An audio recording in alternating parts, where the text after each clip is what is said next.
Y a quelqu'un pour dire un bon amen? Y a-t-il quelqu'un pour acclamer le Seigneur ce matin? Si tu vois que ton voisin n'acclame pas trop, toi acclame 2 fois plus que lui. Alléluia. C'est la loi de la compensation. Si ton voisin est froid, toi tu dois être 2 fois plus chaud. Alléluia. Merci Seigneur. Merci Père. Ne te laisse pas contaminer par la froideur et par l'indifférence de ton voisin. Dis-lui, c'est moi qui vais te contaminer, tu vas voir. Avec le feu du Saint-Esprit. Amen. Alléluia. Nous voulons saluer nos bien-aimés qui sont avec nous sur Internet. Ils ne nous suivent pas. Ils sont en train de rendre un culte, sauf qu'ils le rendent chez eux parce qu'ils ne peuvent pas venir. Amen. Est-ce qu'on peut les saluer? Voilà. Ensemble. Et ce que nous aimerions, c'est que vous veniez aussi au milieu de nous. Voilà. Si vous êtes dans un rayon de 50 km à la ronde, c'est presque un péché de rester à la maison. Il faut venir ici. Que quelqu'un dise Amen. Alléluia. Merci Seigneur. Nous voulons prendre place. En prenant place, tu peux saluer ton voisin, ta voisine à côté de toi et lui dire combien de fois tu es ravi qu'il soit là, qu'elle soit là. Alléluia. Amen. Dis-lui aussi, pose-lui la question. Réalise-tu la grâce que tu as d'être assis à côté de moi ce matin? Pose-lui la question, parce qu'il y en a, ils ne réalisent pas. Amen. Alléluia. Merci Seigneur. Alors ce matin, bien-aimés, ce matin, nous avons une pensée pour nos pasteurs. Nous avons une pensée pour Pasteur Yvan et pour Pasteur Maud, qui sont actuellement en déplacement. Amen. Ils se trouvent actuellement à Dakar au Sénégal, la capitale du Sénégal. Et oui, il y a des chrétiens au Sénégal. Oui. Oui, on peut acclamer le Seigneur pour ça. Et là, ce n'est que le début. Il y en aura encore plus. Amen. Et ils sont en mission pastorale là-bas pour un séminaire de 6 jours. 6 jours, c'est pas évident, hein, vraiment. C'est pas évident. Quand ils se déplacent comme ça, il faut vraiment les soutenir dans la prière. Amen. Parce que ce qu'ils font, c'est qu'ils créent des brèches. Oui, ils créent des brèches. Là où la parole avait du mal à passer, à toucher les cœurs, le Seigneur les envoie pour créer des brèches. Quelqu'un me suit, non? Créer des brèches, c'est pas facile. Hein? Il faut taper là où personne n'a tapé. Il faut percer là où personne n'a percé. Amen. Mais nous croyons que nous avons cette grâce-là. Le Seigneur nous a donné cette grâce-là. La grâce de créer des brèches. Et notamment à travers de son serviteur, notre pasteur. Amen. Pouvons-nous acclamer le Seigneur pour son serviteur, pour ce merveilleux, ce formidable berger qu'il nous a donné. Amen. Alléluia. Alors ce matin, bien-aimés, je veux rester en fait dans la dynamique actuelle, dans laquelle le pasteur Yvan nous a emmenés depuis plusieurs semaines déjà, une dynamique qui concerne la prière, parce que c'est vrai qu'il faut prier, mais nous voulons prier avec efficacité. Que quelqu'un dise Amen à ça. Alléluia. Il est en train de nous donner des clés, il est en train de creuser. Qui est béni par ces enseignements? Qui est béni? Alléluia. Il est en train de creuser la parole afin que Dieu lui montre des clés qui vont nous permettre de sortir de la frustration des prières non exaucées. Amen. Il y a plusieurs choses qu'il a dites de la part de Dieu. Et je ne sais pas, je me pose la question, je ne sais pas si vous réalisez vraiment la grâce que nous avons d'entendre ce genre de choses. Amen. Mais le problème, c'est que ce dépôt ne doit pas rester sans suite. Ce dépôt doit demeurer en nous et il doit être utilisé. Alléluia. Parce qu'à quoi bon entendre une telle parole, une parole aussi puissante, une parole qui délivre tellement de clés, qui donne tellement de clés, si on ne la met pas en pratique. Dis à ton voisin, ta situation me préoccupe trop. Dis-lui, arrête de trop parler, écoute et mets en pratique. Dis-lui ça, s'il te plaît. Parce que moi, quand je parle, il ne m'écoute pas, il ne veut pas m'écouter. Alléluia. Amen. Donc, ce matin, le titre de mon message, je crois que le Seigneur me fera la grâce de pouvoir revenir pour compléter, pour avancer. Mais aujourd'hui, le titre de mon message, ce que je vais commencer aujourd'hui, ça concerne donc la prière. Le titre de mon message, c'est « Identifier et renverser les obstacles à vos prières ». Alléluia. Amen. Amen. Alors, ce matin, le premier culte, j'étais un peu frustré parce que je n'ai pas pu rentrer vraiment dedans. C'était une introduction tellement longue que je n'ai pas pu rentrer. Donc là, pour le deuxième culte, je vais rentrer directement dedans. Je vais rentrer directement dans le vif du sujet. Dieu exauce. Que quelqu'un dise amen à ça. Dieu exauce. Dieu exauce nos prières. Ça, c'est une chose qu'il faut comprendre. Dieu exauce. Il y a une chose que chacun de nous doit réaliser. Et j'avoue que j'avais pas compris ça comme ça. J'avais pas réalisé ça. Jusqu'à quelques semaines ou quelques mois, en discutant avec Pasteur Yves, Pasteur Yves Castanou, il disait une chose, en fait, c'est vrai, mais sauf que je le savais, mais sauf que je ne le savais pas en même temps. Quelqu'un me suit? C'est un peu ambigu. En fait, il a dit une chose. Et ça, je crois que c'est une base fondamentale quand on parle de prière. Il dit, la seule et unique réponse que Dieu donne à une prière qui est faite selon sa volonté et avec la bonne attitude, c'est l'exaucement. Amen. Toi, tu as dit juste un amen comme ça. Mais moi, quand il m'a dit ça, quand j'ai compris ça, ça m'a chamboulé. La seule et unique réponse que Dieu donne à une prière qui est faite selon sa volonté et faite avec une bonne attitude, faite en honorant Dieu, c'est l'exaucement. C'est l'exaucement. Dieu ne peut pas répondre autre chose que l'exaucement à ce genre de prière. Alors, une question se pose. Une question se pose. Déjà, qu'est-ce qui fait partie de sa volonté? Parce que si tu pries pour des sujets qui ne font pas partie de sa volonté, Dieu ne va pas t'exaucer. Que quelqu'un dise amen? Ou aïe aïe aïe? Mais dis-moi quelque chose. Si tu ne pries pas selon la volonté de Dieu, Dieu ne va pas t'exaucer. Dieu exauce ce qu'il a dit qu'il allait faire. Ce qu'il a promis de faire, c'est ça que Dieu exauce. Dieu exauce des prières qui sont faites selon sa volonté et qui sont faites avec la bonne attitude. Et quand c'est le cas, il n'y a pas d'autre réponse, il y a une seule réponse, c'est l'exaucement. Alléluia, c'est l'exaucement. C'est l'exaucement. Et donc on peut se poser la question, mais si dans ce cas, je suis en train de prier selon la volonté de Dieu et avec la bonne attitude, pourquoi ai-je l'impression que je ne suis pas exaucé? Ou pourquoi est-ce que l'exaucement tarde? Quelqu'un me suit ou pas? Alléluia. L'exaucement tarde parce qu'il y a ce qu'on peut appeler des ralentisseurs de prière ou encore des ralentisseurs d'exaucement. Dis-moi, aïe, aïe, aïe. Ah oui, oui. Déjà, la première chose, je vais quand même en parler. Je ne vais pas passer trop vite sur ce point. La première chose, c'est que tu dois réaliser que Dieu n'exauce pas toutes les prières. Dis ça à ton voisin, s'il te plaît. Voilà. Regarde ton voisin et dis-lui, tu vois, il y a des prières que tu fais, Dieu ne les exaucera jamais. Oui, oui, aie le courage de lui dire ça. Donc, ça ne sert à rien de te fatiguer là-dessus. Dieu ne va pas t'exaucer là-dessus. Il y a des choses que Dieu n'exauce pas. Amen. 1 Jean chapitre 5, verset 14 à 15. 1 Jean chapitre 5, verset 14 à 15. La Bible nous dit ceci. Nous avons auprès de lui, auprès de Dieu donc, nous avons auprès de lui cette assurance que si nous demandons quelque chose selon sa volonté, il nous écoute. Amen. Et si nous savons qu'il nous écoute, quelque chose que nous demandions, nous savons que nous possédons la chose que nous lui avons demandée.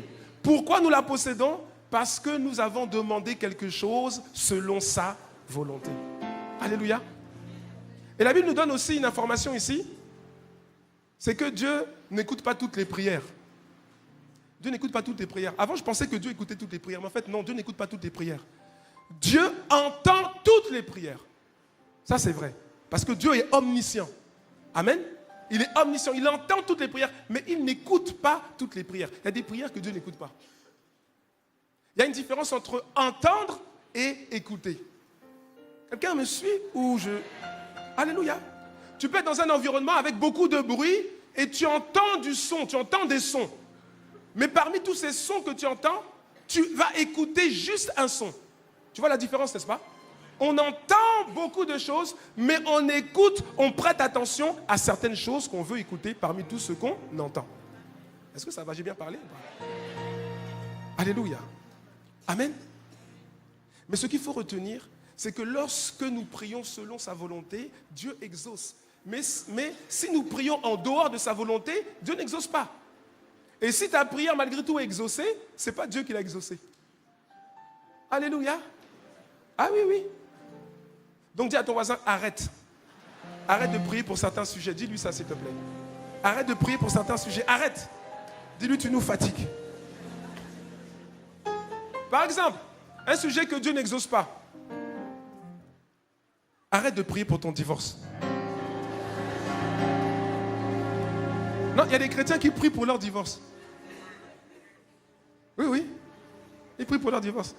Dieu ne va pas désunir ce qu'il a uni. Jésus a dit dans Matthieu chapitre 19, versets 5 à 6, il a dit, c'est pourquoi l'homme quittera son père et sa femme et s'attachera à son père et sa mère. C'était pour voir si tu suivais.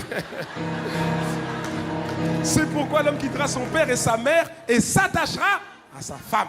Et les deux deviendront une seule chair. Ainsi, ils ne sont plus deux, mais ils sont une seule chair. Que l'homme donc ne sépare pas ce que Dieu a joint. Que l'homme ne sépare pas ce que Dieu a joint. Donc, quand tu pries pour ton divorce, ce n'est pas Dieu qui exauce. Si c'est exaucé, c'est toi-même qui l'as fait. Même si tu ne dis pas Amen, moi je dis Amen. Ce matin, je ne suis pas venu chercher les Amen. De toute façon, vu ce que je vais dire tout à l'heure, franchement, je sais que je n'aurai pas beaucoup de Amen. Je sais déjà. Mais à partir du moment où j'ai eu le Amen de Dieu, je parle. Et puis de toutes les manières, même si tu n'es pas content, c'est moi qui ai le micro. Arrête de prier pour la mort des personnes qui te persécutent. Dieu n'exauce pas ce genre de prière. Non, tu peux arrêter. Arrête. Toi, tu pries pour la mort de ton voisin parce que ton voisin t'embête. Dieu n'exauce pas ce genre de prière. Alléluia. Jésus a dit dans Matthieu chapitre 5 au verset 44, il a dit, priez pour ceux qui vous maltraitent et qui vous persécutent. Mais quand il dit ça, il dit priez pour leur bien, pas pour leur mal. Parce que si tu pries pour la mort de quelqu'un qui te persécute, c'est de la sorcellerie. Regarde ton voisin, dis-lui, mais tu es chrétien ou sorcier?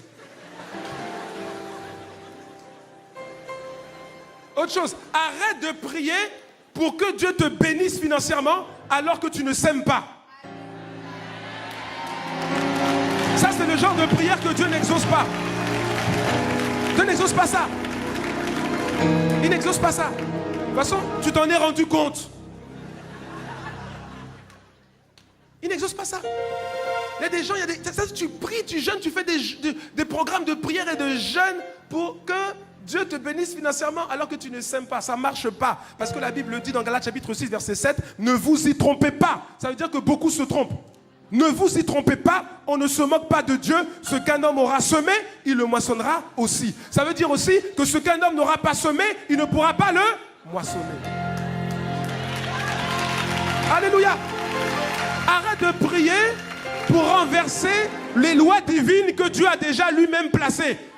Dieu a établi des lois et toi tu penses que par la prière tu vas renverser ces lois. Arrête de prier pour des choses que Dieu ne fera pas. Et je me dis Amen. Arrête de prier pour que Dieu te bénisse abondamment alors que tu sèmes peu. Arrête. Fais autre chose, mais arrête. Parce que dans 2 Corinthiens 9, 6, la Bible dit, sachez-le. Dis à ton voisin, il faut que tu le saches. Vous voyez, quand la Bible commence avec un verset qui commence par ne vous y trompez pas, des choses comme ça, ça veut dire que beaucoup se trompent. Si la Bible dit sachez-le, ça veut dire que c'est important pour toi de savoir ça. Parce que tu ne pourras pas faire sans ça. Amen. Tu ne pourras pas faire sans cette vérité-là. Donc il dit sachez-le, celui qui sème peu, moissonnera peu. Et celui qui sème abondamment, moissonnera abondamment. Si tu sèmes peu,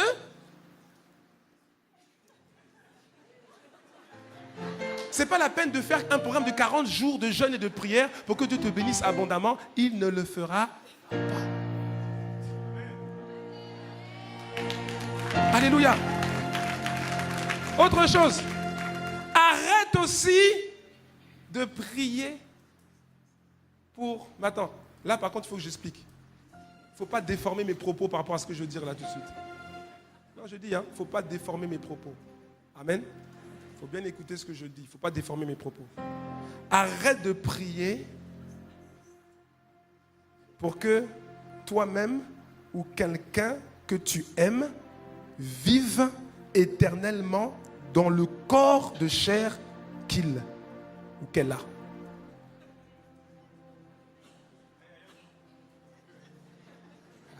Tu dis pas amen, hein? Bien aimé. Non, je dis ça, vous voyez, à un moment donné, il faut comprendre, à un moment donné, tous les êtres humains sur la terre doivent quitter la terre. À un moment donné, tout le monde doit partir. Même ceux qu'on aime le plus. Même ceux qu'on aime le plus, à un moment donné, ils doivent partir. Et même toi aussi, tu dois partir. La Bible dit, c'est dans Ecclésiaste chapitre 3, verset 20, la Bible dit que tout va dans un même lieu. Tout a été fait de la poussière et tout retourne à la poussière. Alléluia. Dis-moi amen au moins. Cela signifie qu'à un certain moment, mon frère, ma soeur, il y a des prières qui ne passent plus parce qu'elles sont contraires à la volonté de Dieu, contraires à ce que Dieu a dit. C'est fini. Il est révolu le temps où l'être humain pouvait vivre plusieurs siècles. Comme Adam, comme Methushala, comme les gens qui sont dont la Bible parle dans les premiers livres de Genèse. À l'époque, ils avaient cette grâce-là, c'est de vivre plusieurs siècles. Il y en a qui vivaient 700 ans, 600 ans, 800 ans, 900 ans, c'est vrai ou pas? Mais sauf que cette période est finie. Dis à un voisin, c'est fini ça. C'est fini, pourquoi? Parce qu'à un moment donné, Dieu a parlé. Au départ, au début, Dieu a laissé ça, a laissé les hommes vivre aussi longtemps. Parce qu'à un moment donné, il fallait bien peupler la terre, n'est-ce pas? Amen. Mais dans Genèse chapitre 6, verset 3, Dieu a parlé. Et Dieu a dit ceci. Il a dit, mon esprit ne restera pas à toujours dans l'homme. Car l'homme n'est que chair. Et ses jours seront de 120 ans. 120 ans. 120 ans, ce n'est pas une limite stricte. Ça ne veut pas dire que tu vas attendre 120 ans et puis au 120e anniversaire. Non, c'est un ordre de grandeur, un nouvel ordre de grandeur du temps de vie que Dieu a donné aux hommes sur la terre. Alléluia. Ça veut dire que même si tu pries pour que quelqu'un que tu aimes beaucoup vive jusqu'à 400 ans, Dieu ne va pas exaucer ça. Et tu dois comprendre ça. Parce que si tu ne comprends pas ça, tu risques d'en vouloir à Dieu.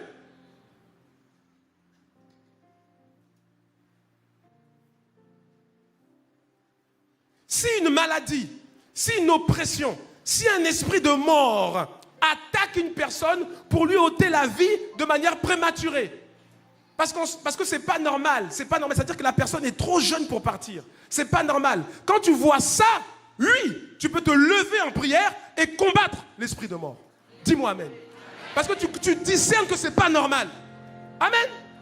Mais quand la personne est dans la fin de ses jours sur la terre, parce qu'elle est déjà avancée en âge, ta prière doit changer. Ah, c'est dur, hein? Ta prière doit changer.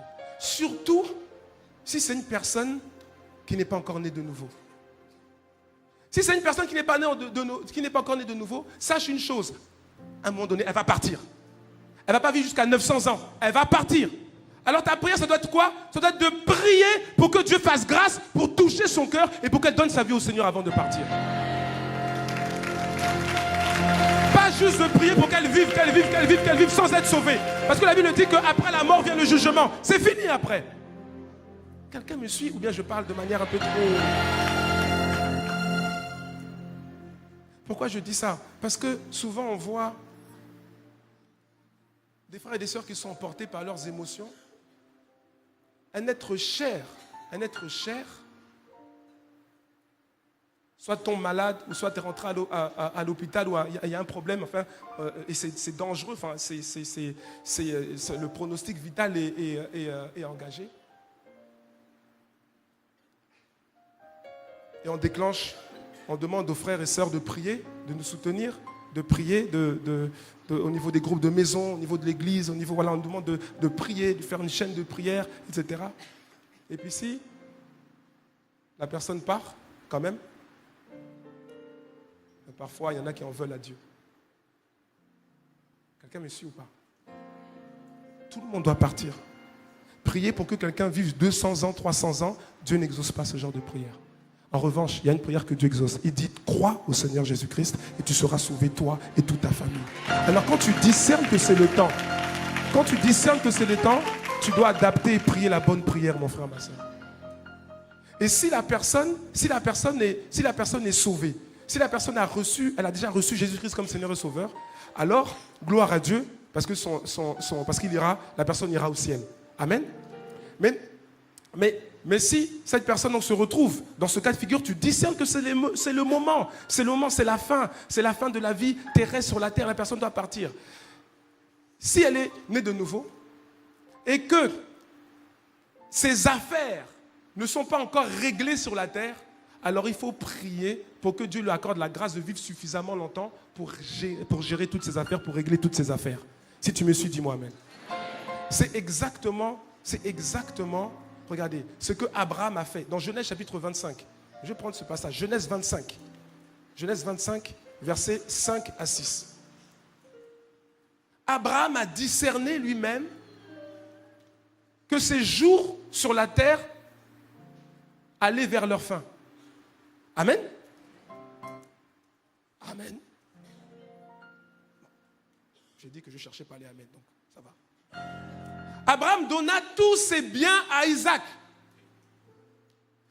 Verset 6, il fit des dons aux fils de ses concubines. Et tandis qu'il vivait encore, la Bible dit que Abraham vivait encore. Tandis qu'il vivait encore, il les envoya loin de son fils Isaac, du côté de l'Orient, dans le pays d'Orient. Abraham étant conscient qu'il ne va pas vivre éternellement dans ce corps de chair et qu'il approche du moment où Dieu va le rappeler à lui, Abraham, avant de quitter la terre, il fait une chose importante que tout le monde doit faire avant de quitter la terre. Il règle les affaires pour que lorsqu'il va partir, après lui, ce ne soit pas le chaos familial. Trop de gens quittent la terre en laissant le chaos familial. Les frères et les sœurs, les héritiers se déchirent. La famille est déchirée, disloquée, démantelée. Pourquoi?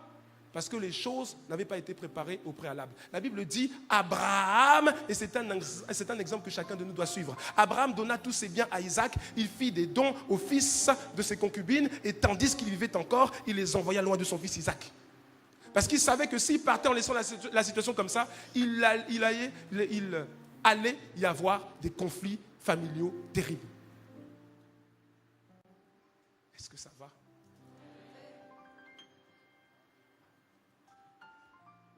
Il y a des sujets de prière que Dieu n'exauce pas. Il y a des sujets de prière que Dieu n'exauce pas. Même si tu jeûnes, même si tu pries, même si tu tout, il y a des choses que Dieu n'exauce pas. Donc il faut arrêter avec ça. Dis-moi amen. Dis-moi amen et je continue. Alléluia. En revanche, il y a des sujets que tu peux prier. Pourquoi? Parce que ce sont des sujets que Dieu exauce. Alléluia. Oui.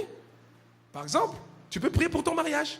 Si tu n'es pas marié encore et que tu souhaites te marier, tu peux prier pour ton mariage. Ça, c'est des choses que Dieu exauce. Ah, tu dis pas amen. Je pensais que là, au moins, tu allais dire amen.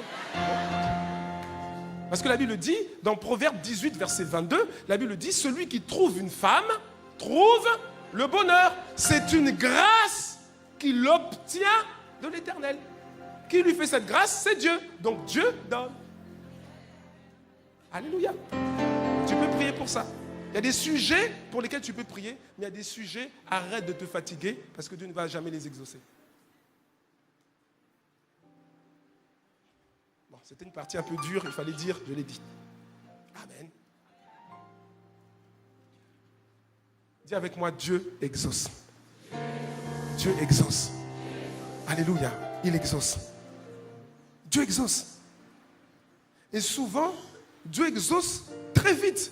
Dès le moment où on a fait la prière, Dieu a déjà exaucé pour plusieurs sujets. Dieu exauce. Sauf qu'il se passe quelque chose. Il y a un phénomène. Il y a un phénomène.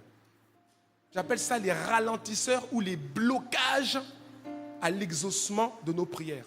Les ralentisseurs de prière, les ralentisseurs d'exaucement, les blocages aux prières qui font que, même si Dieu a exaucé, tu n'as pas encore reçu l'exaucement.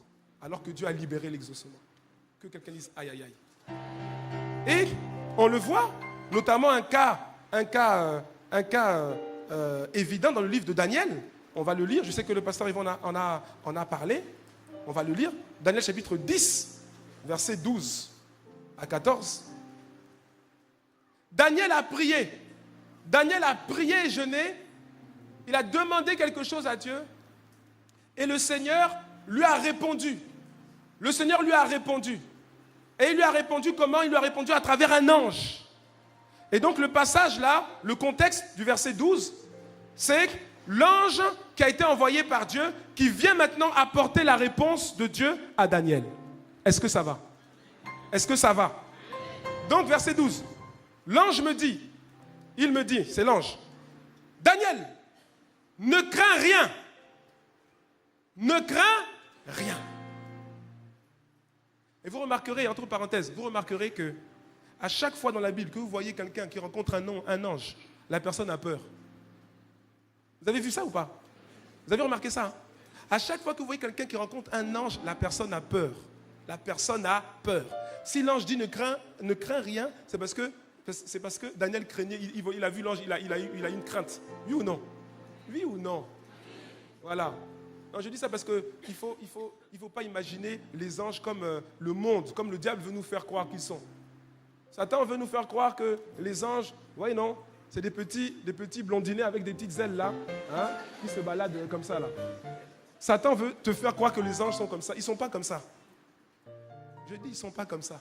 Si tu les vois comme ça, là, tu vas te dire, tu vas négliger ça. Non, ils ne sont pas comme ça.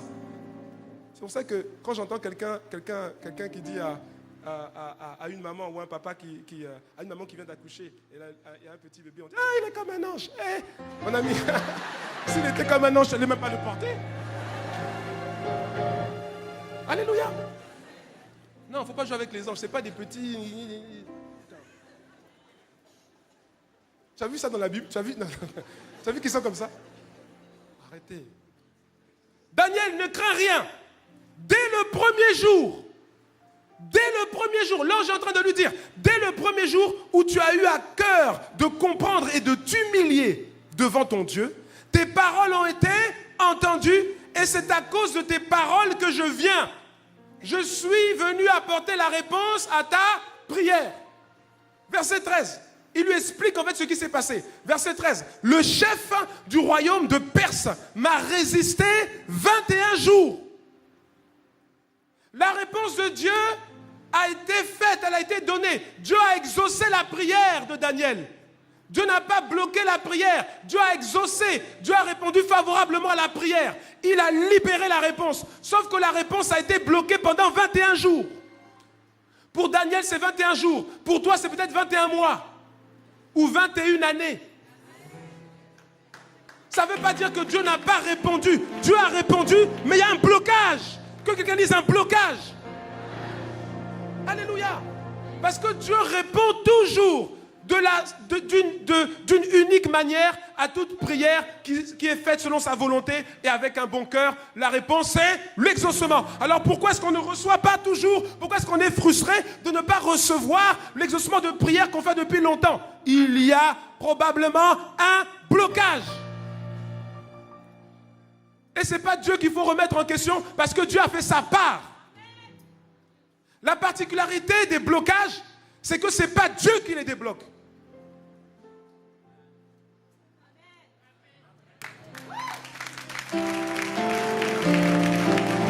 La particularité majorité des blocages ou des ralentisseurs d'exaucement, ce n'est pas la responsabilité de Dieu de les débloquer. La responsabilité de Dieu, c'est de s'engager conformément à sa parole. Si une parole est faite selon sa volonté et en honorant Dieu, alors Dieu répond et il répond par l'exaucement. Ça, c'est la part de Dieu. Et ensuite, il y a une part qui revient à l'homme, à la personne qui est supposée recevoir l'exaucement. C'est d'identifier s'il y a des ralentisseurs et des obstacles, des blocages qui traînent et qui empêchent l'exaucement de parvenir jusqu'à lui-même. Ça, c'est la part de celui qui prie, c'est la part du chrétien, c'est la part de l'enfant de Dieu. Identifier les blocages et ensuite renverser les blocages.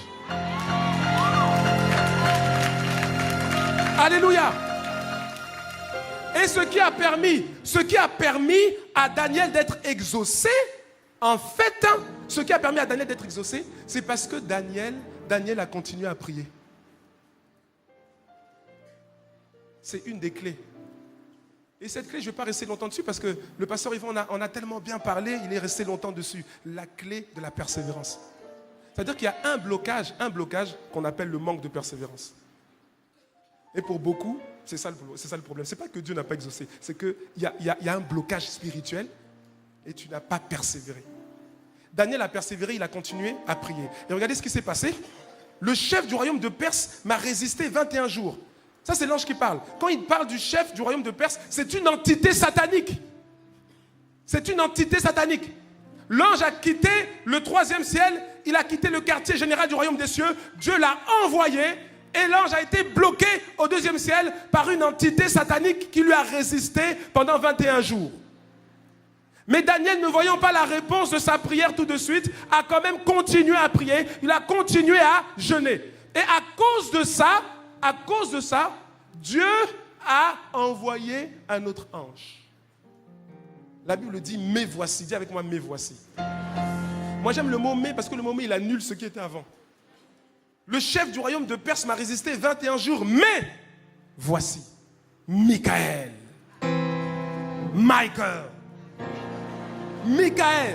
Et il dit, l'ange Michaël, encore l'archange Michaël, c'est l'un des principaux chefs. Et Dieu l'a envoyé et il est venu à mon secours. Et quand il est venu à son secours, la situation a été débloquée. Alléluia.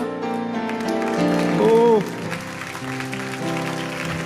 La Bible dit que tous les anges sont des esprits au service de Dieu qui exercent un ministère en faveur de ceux qui héritent du salut, c'est-à-dire en faveur de toi et de moi. Mais il faut réaliser que tous les anges n'ont pas la même envergure. Oui. Il y a une certaine envergure d'ange, tu vois, que Dieu ne va pas libérer pour toi parce que tu as fait une petite prière. Quelqu'un me suit ou pas? Quelqu'un me suit? Peut-être que, tu vois, tous tes exaucements là sont au 2e ciel bloqués par, par des entités. Mais dis à un voisin, l'exaucement arrive. Ah non, le Seigneur ne peut pas nous faire passer, dans cette saison-là, nous faire passer par des moments où on parle de la prière victorieuse, la prière efficace, si ce n'est pas pour nous aider. Amen. Donc dis à ton voisin, ton exaucement arrive.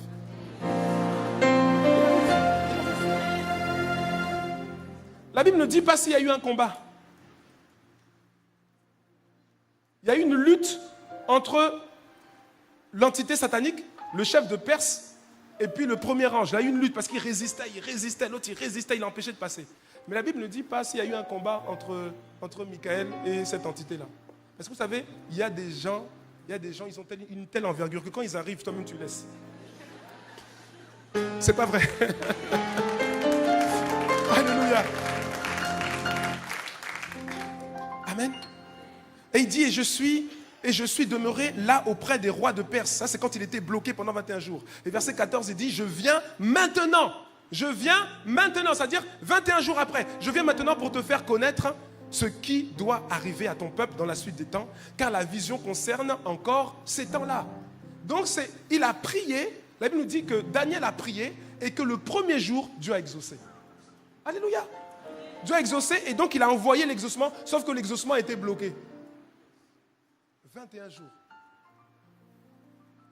Il y en a d'autres, ils attendent 21 mois. Il y en a d'autres, ils attendent 21 ans. Ce ne sera plus ton cas au nom de Jésus, je le décrète sur ta vie. Amen.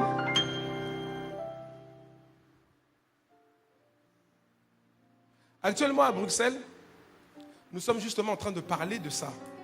Nous sommes en train de parler de ça parce que nous sommes en train de parler de la prière des gagneurs d'âme. Et avant d'aborder les points qui concernent les 4 ou 5 sujets les plus importants pour lesquels nous devons prier, il faut d'abord expliquer que Dieu exauce, mais qu'il y a des blocages. Et donc en préparant cette série d'enseignements, j'ai demandé au Seigneur, montre-moi quels sont les blocages qui font que nos prières n'arrivent pas tout de suite, les blocages qui ralentissent nos prières. Et il m'a montré 12 points. Dis déjà aïe aïe aïe, parce que 12 c'est beaucoup quand même. Mais dis aussi amen, parce qu'il a montré. Alléluia. Donc, je ne vais pas faire les 12. Si Dieu permet, et je crois qu'il va permettre que je revienne bientôt, on continuera. Mais aujourd'hui, j'aimerais au moins faire un point. Amen. Mais avant ça, mais c'est vraiment important. Dis à ton voisin, c'est vraiment important. Non, c'est vraiment important. Parce que si tu sais identifier ce qui freine, ce qui ralentit tes prières, et si tu sais les identifier, en même temps, en fait, Dieu nous montre comment renverser ça. Et quand tu renverses, tu vas voir l'exaucement qui tombe comme ça, plein d'exaucements qui tombent comme ça. Alléluia. Waouh. Qui veut ça? Qui veut ça? Donc avant de voir au moins un point aujourd'hui, il faut que je dise quelque chose d'important. C'est que les blocages ou les ralentisseurs de prière sont de deux natures. De deux natures. Soit il s'agit d'une situation ou d'un contexte qui est installé dans ta vie, ou soit il s'agit d'un comportement que tu as ou que tu n'avais pas avant et que tu as eu maintenant qui se transforme en ralentisseur de prière. Alléluia. Mais dans tous les cas, quel que soit le ralentisseur de prière, celui qui doit l'ôter, c'est toi. C'est pas Dieu. C'est pas Dieu. Si Daniel n'avait pas continué à prier, il n'aurait pas reçu l'exaucement. Quelqu'un me suit? Dieu a déjà fait sa part. Mais comme Daniel a continué à prier, Dieu, du coup, a envoyé l'archange Michael pour débloquer la situation pour que Daniel reçoive son exaucement. Amen. Alléluia. Vous êtes prêts?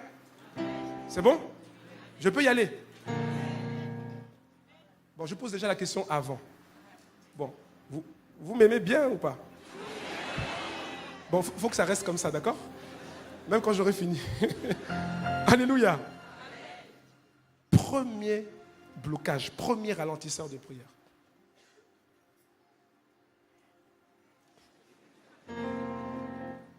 La division conjugale.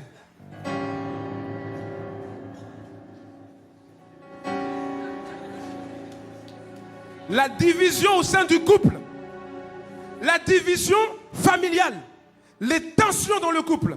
Les mauvais comportements de l'homme vis-à-vis de sa femme, de la femme vis-à-vis de son mari. Les attitudes qui n'honorent pas le mariage, l'institution que Dieu a établie. Les actes qui vont à l'encontre de l'unité entre les conjoints sont autant de choses qui entraînent de sérieux blocages et de sérieux ralentissements dans vos prières.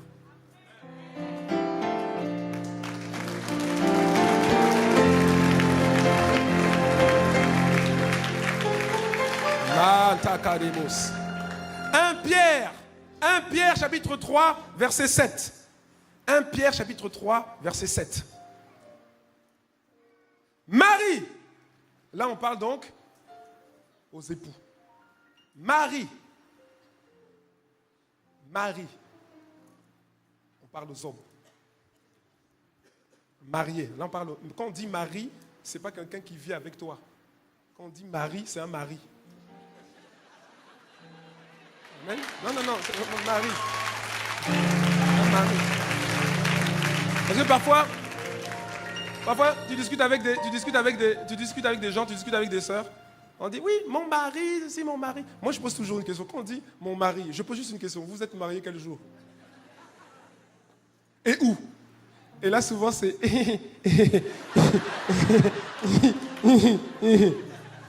Vous êtes marié quel jour? Mais en fait, c'est pas vraiment... En fait, c'est le père de mes enfants. Oui, ok, c'est bien. Mais les enfants ne font pas le mari. Les enfants font le père. Ce qui fait le mari, c'est le mariage. Alléluia. Même si c'est le père de tes enfants. Mais là, un enfant fait un mari maintenant. Les enfants donnent naissance au père. C'est bizarre de dire ça. Parce que normalement, c'est les pères qui donnent naissance aux enfants. Bon, vous comprenez. C'est à partir du moment où il y a des enfants qu'on appelle quelqu'un père. Oui ou non? Voilà. C'est parce qu'il y a un enfant qu'on l'appelle mari. Bah alors.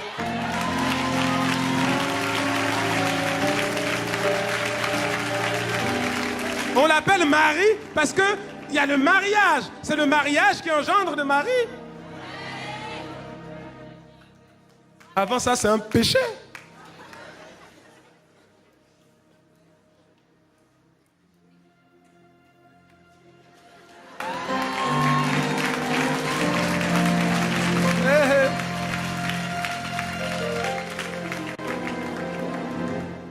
Marie, montrez à votre tour. Quand on dit à votre tour, ça veut dire qu'on a parlé avant ça de... Ma soeur, t'inquiète pas, ton cas vient après. Chacun son tour. Marie, montrez à votre tour de la sagesse dans vos rapports avec vos femmes. Attention, c'est Marie avec un S et femme avec un S. C'est pas Marie sans S. Ça, il faut le dire. En fait, il y a un mot qui manque, mais qui est, même s'il n'est pas là, il est là. C'est avec vos femmes respectives. Voilà.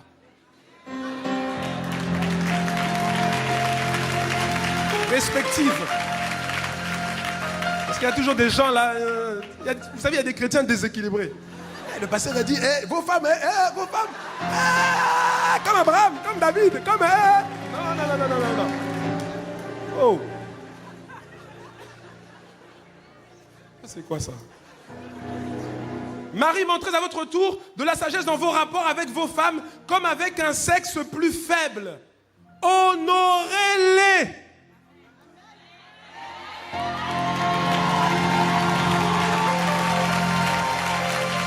Honorez-les.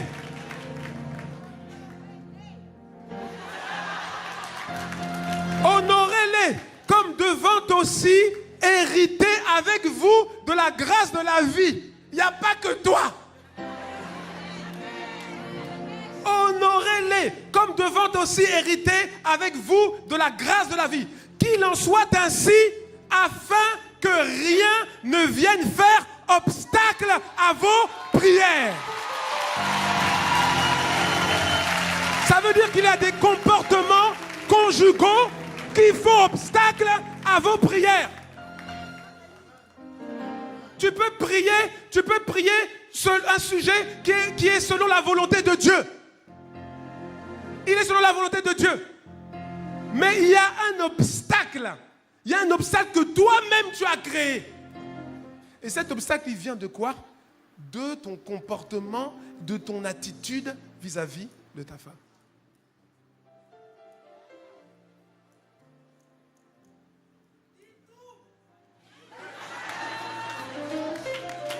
Là, ce n'est pas le diable. Dans le cas de Daniel, c'était le diable. Et là, dans le cas de Daniel, il fallait utiliser la persévérance. Amen. La persévérance dans la foi, la persévérance. C'est ce dont le pasteur Yvan a parlé l'autre fois. Alléluia. Amen. Mais là, c'est pas le diable. C'est toi. C'est-à-dire, d'un côté, tu pries pour que Dieu fasse grâce, et d'un autre côté, tu construis toi-même un mur. C'est toi-même qui mets le ciment. Hein? Tu construis toi-même un mur pour bloquer la grâce. Dis à un voisin, arrête d'être schizophrène. Tu lui arrêtes ça. Alléluia. Quelqu'un me suit ou pas? Non mais, mon frère, ma soeur, c'est sérieux, hein? La Bible est claire, hein? Il y a des comportements conjugaux qui font obstacle à vos prières.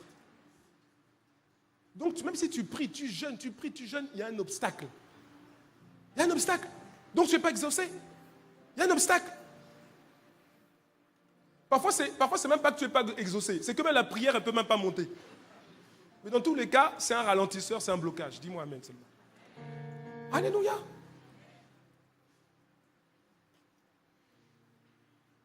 Tu n'honores pas ta femme.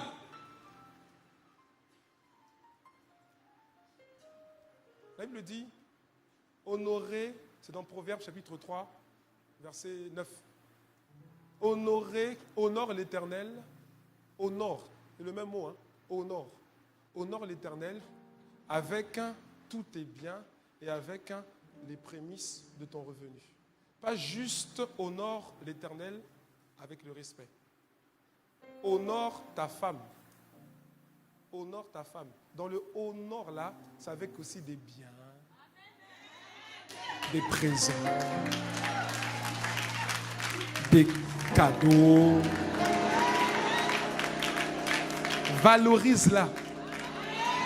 Et dans tes rapports avec elle, la Bible dit, hein, montrez de la sagesse dans vos rapports avec vos femmes respectives, n'est-ce pas? Comme avec un sexe plus faible.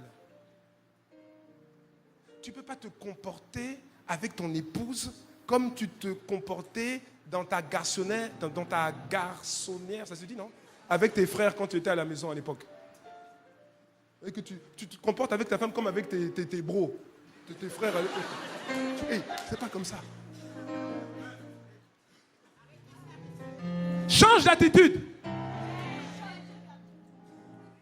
Oui, oui. Tu pries beaucoup, mais tu ne changes pas. Prie moins, mais change beaucoup. Et tu verras plus d'exaucement. Alléluia.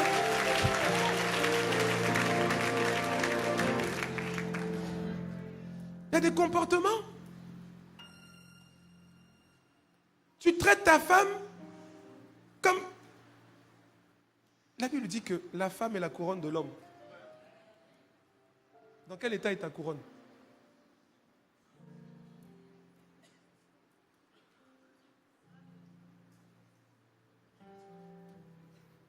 Tu traites ta femme comme si... Mais attends, juste une chose. Nous, on était là le jour où tu as dit oui. Je le veux. Acceptes-tu de la protéger, de la valoriser, de la... etc., etc. Oui, je le veux.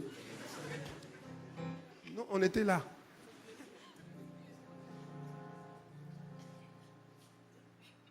Oh oui, mais elle est comme ci, elle est comme ci, elle est comme ci, elle est comme ça. Ok, ça c'est elle. Il y a son tour. Mais toi, tu agis comment? Tu agis sur la base de ce qu'elle fait ou tu agis sur la base de ce que Dieu te demande de faire?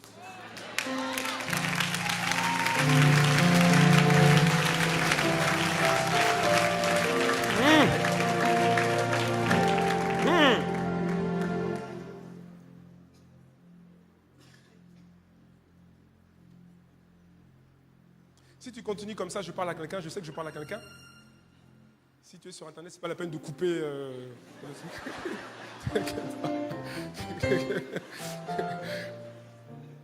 Parle à quelqu'un. Et que tu dois comprendre qu'il y a un sérieux blocage.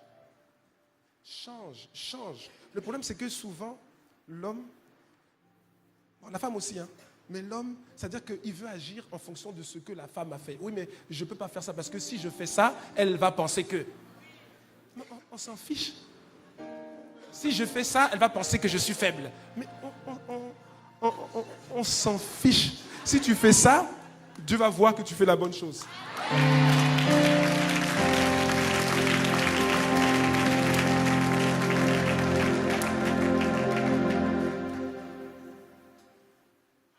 Arrête de faire seulement en réaction.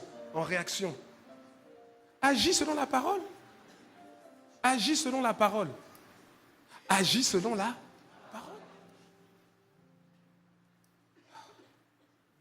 1 Corinthiens chapitre 11, versets 3 à 10. C'est un peu long, mais il faut le lire. 1 Corinthiens chapitre 11, versets 3 à 10.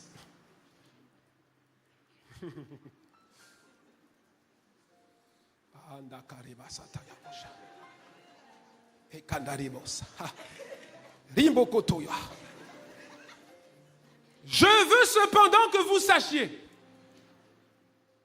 Dis à quelqu'un, ça veut dire que c'est important de savoir ça. Oui.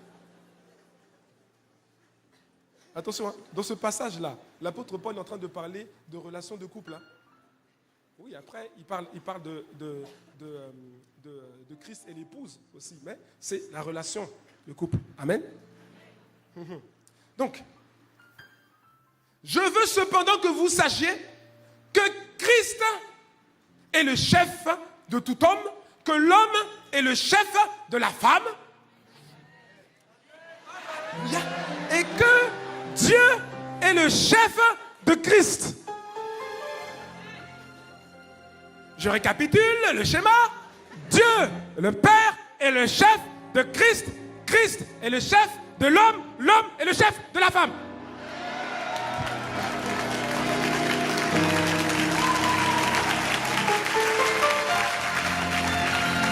Dis à quelqu'un, tu dois le savoir.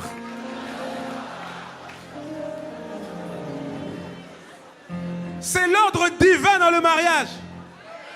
Tu ne peux pas changer l'ordre.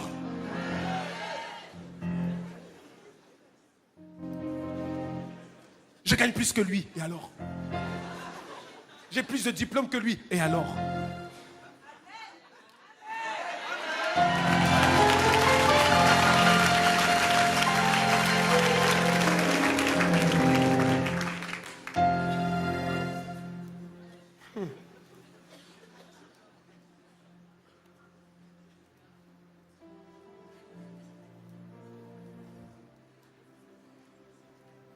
Je tiens à saluer l'attitude de mes frères, parce qu'ils sont réservés. Oui, non? Tout à l'heure, quand on a parlé des hommes, Amen, prêche, pasteur, prêche. Mais les frères, voilà, ils sont simplement au fond de leur cœur de dire Amen. C'est bien les bradas, c'est bien, c'est bien, c'est bien.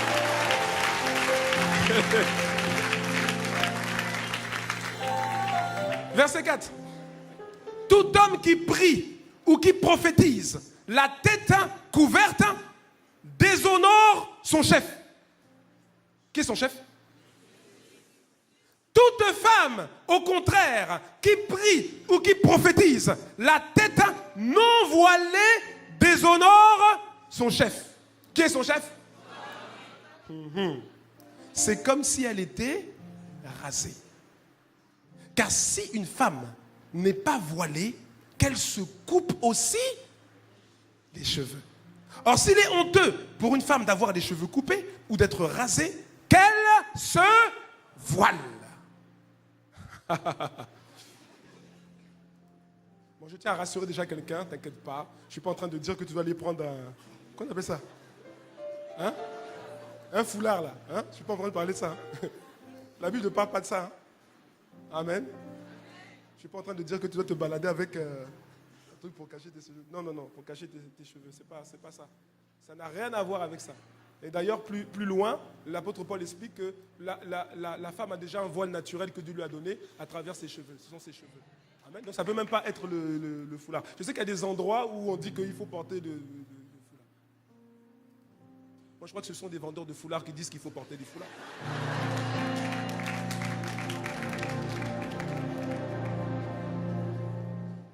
Si un vendeur de fruits te dit qu'il faut manger 20 fruits et légumes par jour, c'est un vendeur de fruits. Si un vendeur de jus te dit qu'il faut boire 4 litres de jus par jour, c'est un vendeur de jus. Il faut discerner. Amen. L'homme ne doit pas se couvrir la tête puisqu'il est l'image et la gloire de Dieu, tandis que la femme est la gloire de l'homme. Verset 8, en effet, l'homme n'a pas été tiré de la femme, mais la femme a été tirée de l'homme. Et l'homme n'a pas été créé à cause de la femme, mais la femme a été créée à cause de l'homme. Verset 10. C'est pourquoi, dis avec moi, c'est pourquoi. C'est pourquoi la femme, à cause des anges, doit avoir sur la tête une marque de l'autorité dont elle dépend. Oui. Oui. Et la marque dont on parle là, c'est une marque invisible. Ce n'est pas un foulard. C'est parce que tu auras mis un foulard. Un foulard, ce n'est pas quelque chose de spirituel. Là, on te parle de quelque chose de spirituel. On dit que la femme doit être voilée.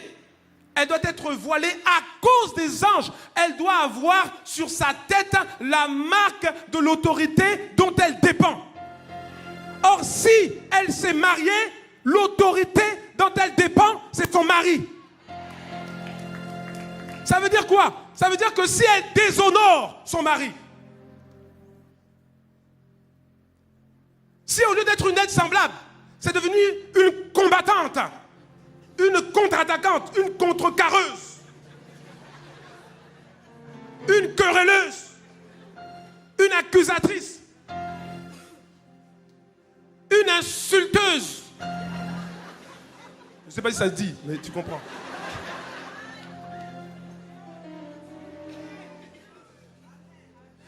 Mon frère, ma soeur, c'est pas l'histoire comme on voit dans certaines séries là, c'est pas l'histoire de comment Gaou et Célestine. C'est pas ça. Je vais te mettre au pas, tu vas voir.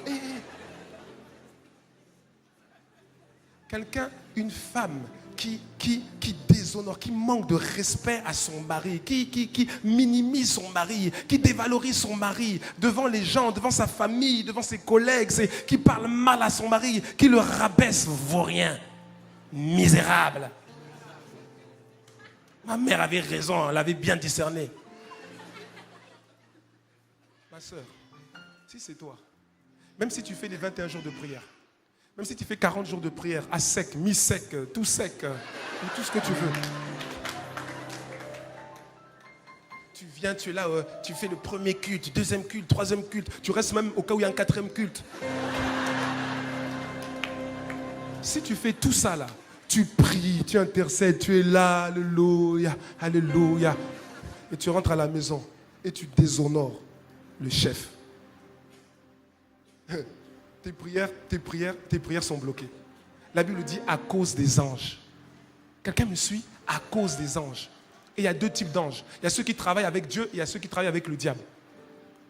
Ça veut dire que ceux qui travaillent avec Dieu, qui sont supposés être des messagers, qui viennent apporter des exaucements dans ta vie, qui viennent apporter des grâces que Dieu veut te donner dans ta vie. Quand ils viennent vers toi, ils regardent est-ce qu'il y a la marque. Oh, il n'y a pas la marque. Aucune livraison.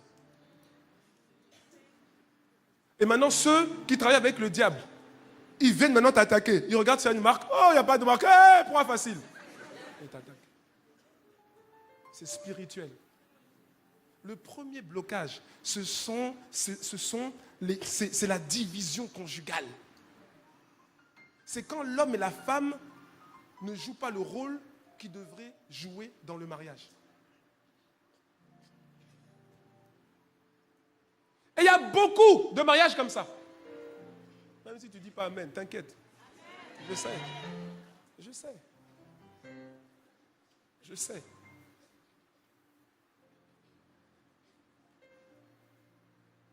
À la maison, c'est-à-dire que, oui, mais c'est un bon à rien, il ne fait rien, moi il me fatigue, moi ceci, moi cela. Tu sais, même un bon à rien a besoin de respect.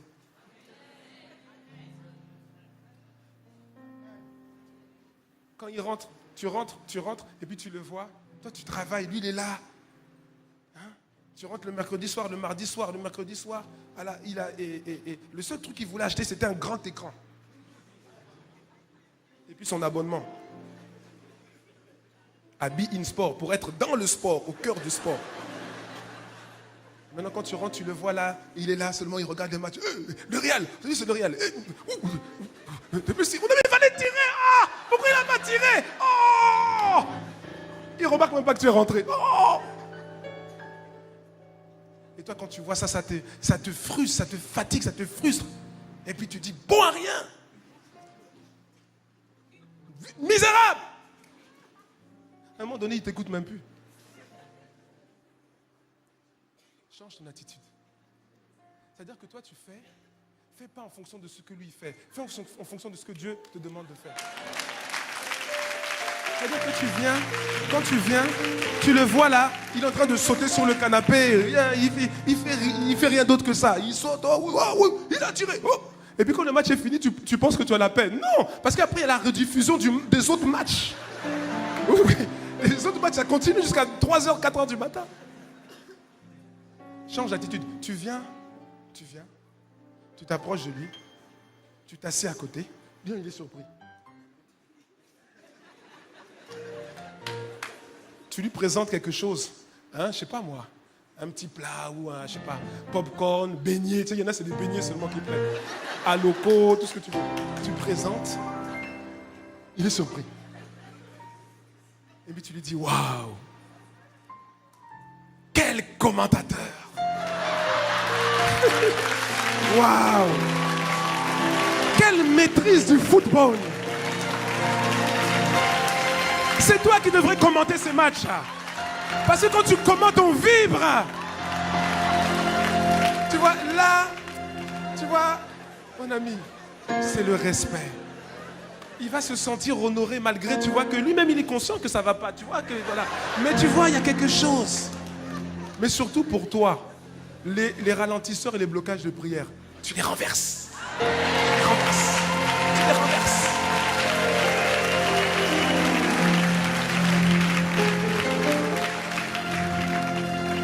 Alléluia. Que quelqu'un me dise un bon amen. Amen. Plus loin, dans Proverbe 31, verset 12. J'ai bientôt fini. Proverbe 31, verset 12.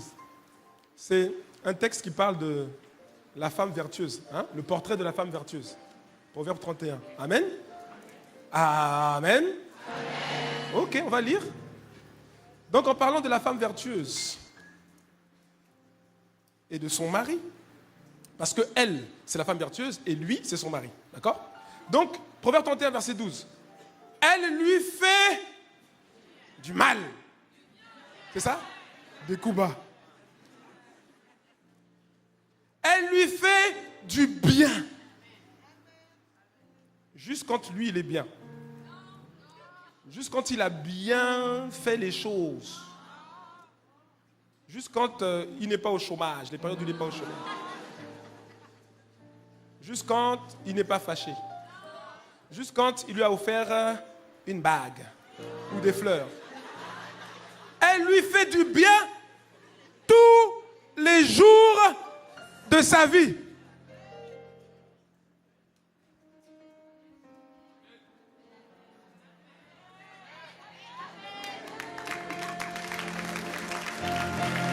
Elle lui fait du bien, pas du mal.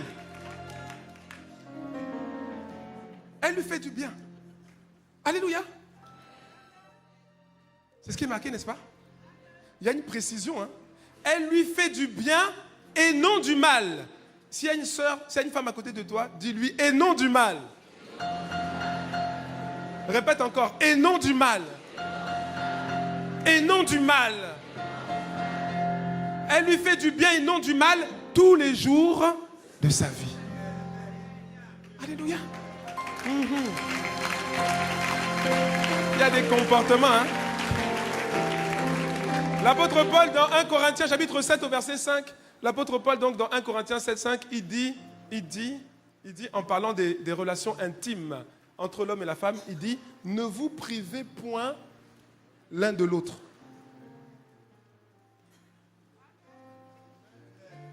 Ne vous privez point l'un de l'autre. Lis ta Bible, c'est pas moi qui invente. Lis ta Bible.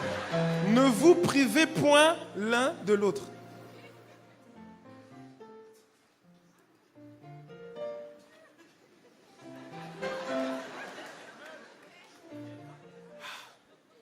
Ma sœur, il y a des comportements.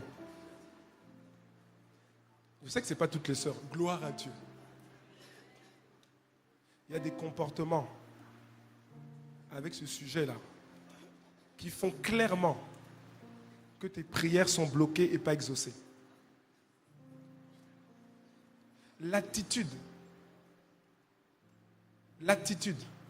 de mettre la pression sur ton mari,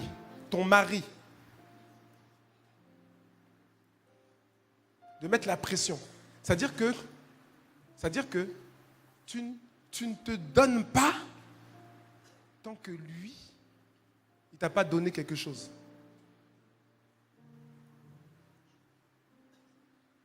Tant qu'il ne t'a pas donné quelque chose que tu as demandé, tant qu'il n'a pas fait quelque chose que tu as demandé, toi, tu ne te donnes pas. Il y a un mot pour ça. Il commence par P.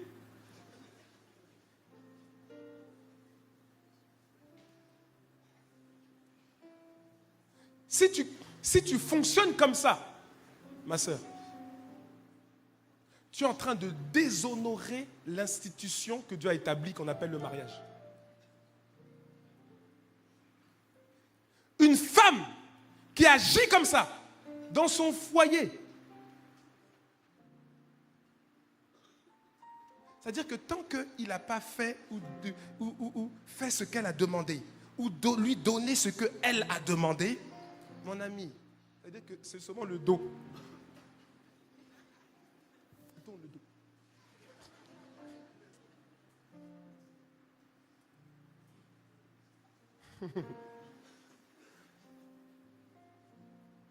Dis à quelqu'un, qui que ce soit, dis-lui ça c'est un blocage.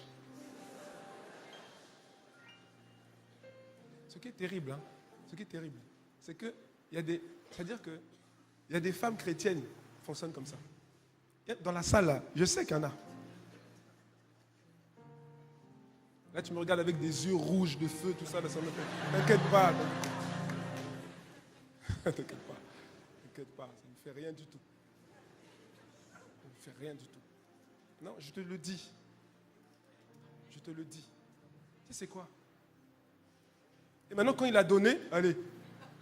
C'est quoi ça? Non, c'est quoi? Franchement, c'est quoi?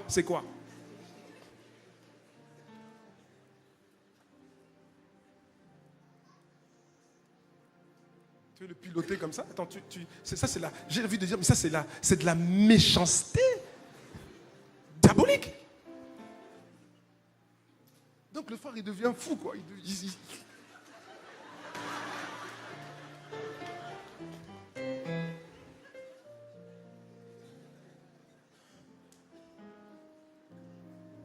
La Bible dit que il faut que le mariage soit honoré de tous. Oui. Et laisse-moi te dire, la Bible dit ceci. Quand tu t'es marié là, c'était pas un jeu. Hein. Je parle à un frère, mais je parle là actuellement là, je parle surtout à une sœur. C'est pas un jeu. Hein. Le mariage c'est pas un jeu, c'est pas pour les enfants. C'est pas un jeu. Le mariage c'est pas pour la robe là et puis la cérémonie. J'ai une bague. C'est pas ça le mariage. Hein. Le mariage, c'est après ça. Ça, c'est juste le jour pour entrer dans le mariage. Mais c'est après ça. C'est après ça. C'est pas un jeu. La Bible dit que l'homme marié, son corps ne lui appartient plus. Son corps, là, ça ne lui appartient plus. Ça appartient à sa femme. Mais la Bible dit aussi, femme, mariée, ton corps ne t'appartient plus. Il appartient à ton mari. Tu n'aimes pas ça? En tout cas, ce n'est pas moi qui dis, c'est dans la Bible.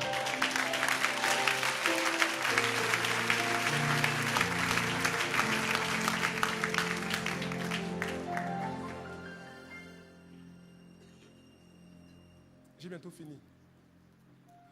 Bien aimé, il faut comprendre une chose. C'est bizarre de le dire comme ça, mais c'est la vérité. Parce que quand on parle de mariage, souvent on parle, c'est les fleurs, c'est la cérémonie, c'est ceci, c'est cela, voyage de noces, mais avant tout, je vais le dire vraiment, ça va être un peu dur, hein, mais je vais le dire. Le mariage, c'est une histoire de chef.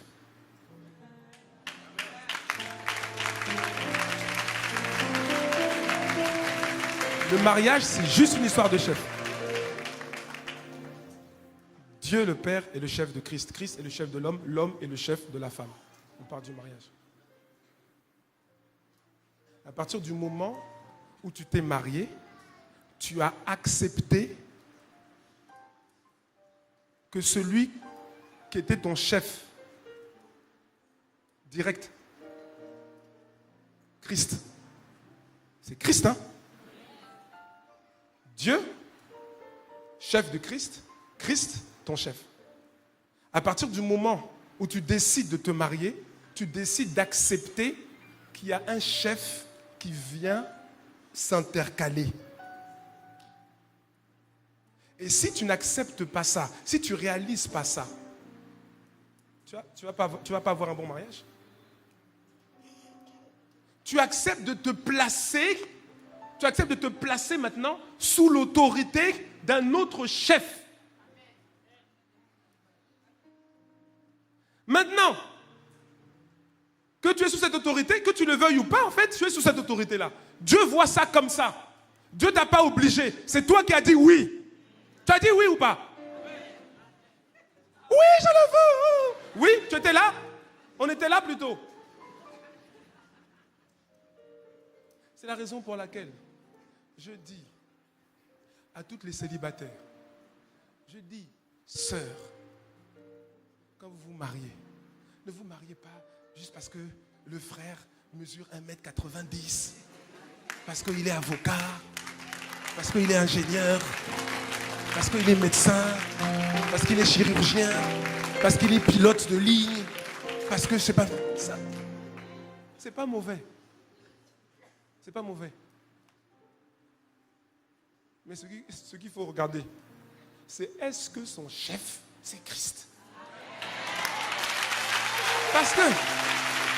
Parce que si son chef, c'est pas Christ, il n'en demeure pas moins que lui, c'est ton chef. Et si ton chef là, donc lui, ton mari, son chef, c'est pas Christ, ben, bon courage. Parce qu'au moins, si son chef c'est Christ, même s'il n'est pas parfait, le frère, d'ailleurs, qui est parfait? Au moins, il honore son chef. S'il honore son chef, quelque chose il ne fait pas quelque chose bien, ou il y a dans son comportement quelque chose qui n'est pas bien. Mais comme il a un chef qui t'aime aussi, parce que ce chef-là, il t'aime aussi, il va dire à ton chef, écoute, petit, cette femme-là, avant d'être ta femme, c'est ma fille.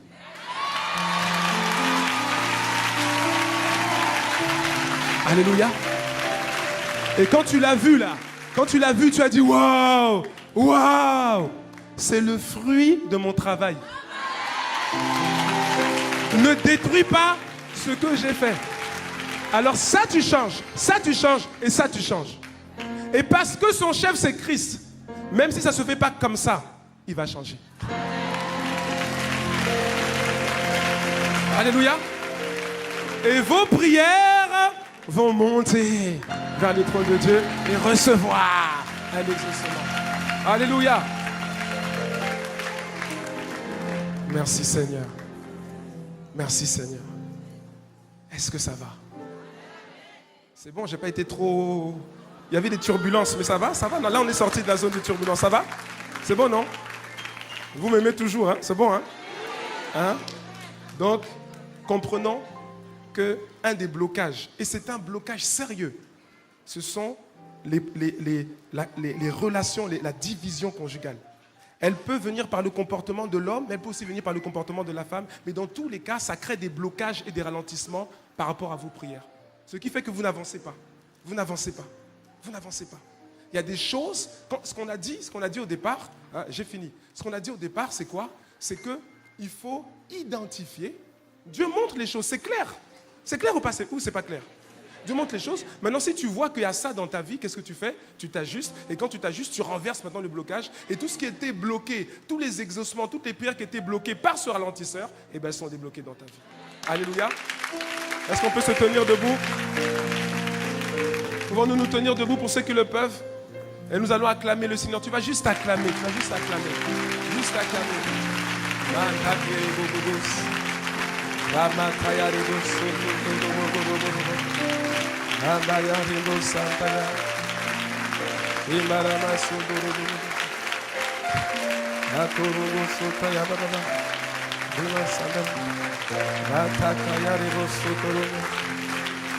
Seigneur notre Père et notre Dieu, nous te disons merci. Merci pour ton amour. Merci pour ta parole. Merci pour ta présence. Nous te disons merci parce que tu nous aimes. Assurément, tu nous aimes, tu nous aimes. Tu nous aimes tels que nous sommes, mais tu nous aimes tellement que tu ne veux pas nous laisser là où nous sommes. Tu veux nous voir nous épanouir. Tu veux nous voir progresser. Tu veux nous voir être épanouis à tous égards, être prospères à tous égards. Et tu veux que notre vie de prière soit une vie qui porte du fruit. Pas que nous prions sans résultat, mais tu veux que notre vie de prière produise du fruit. Un fruit nouveau, un fruit qui glorifie ton nom. Seigneur, merci pour l'inspiration que tu fais à chaque saison, Seigneur, de l'Église. Merci pour cette inspiration concernant la prière efficace, la prière qui porte du fruit. Merci Seigneur encore pour ce message qui nous montre que tu ne changes pas. Toi tu exauces, mais il y a souvent des blocages, des ralentisseurs qui bloquent l'exaucement de nos prières. Seigneur, merci de ce que tu mets en lumière tout ce qui dans nos vies constitue des blocages. Et tu nous permets de nous ajuster. Que cette parole vienne comme un dépôt, mais un dépôt qui entraîne une transformation, qui entraîne une nouvelle attitude, qui entraîne un nouveau comportement, afin que nous puissions voir ces prières, Seigneur, qui sont encore maintenues par des blocages, venir, Seigneur, rafraîchir et embellir nos vies par leurs exaucements. Seigneur, nous te disons merci. Et nous croyons qu'au-delà des mots, la meilleure manière de te dire merci, c'est d'appliquer ta parole.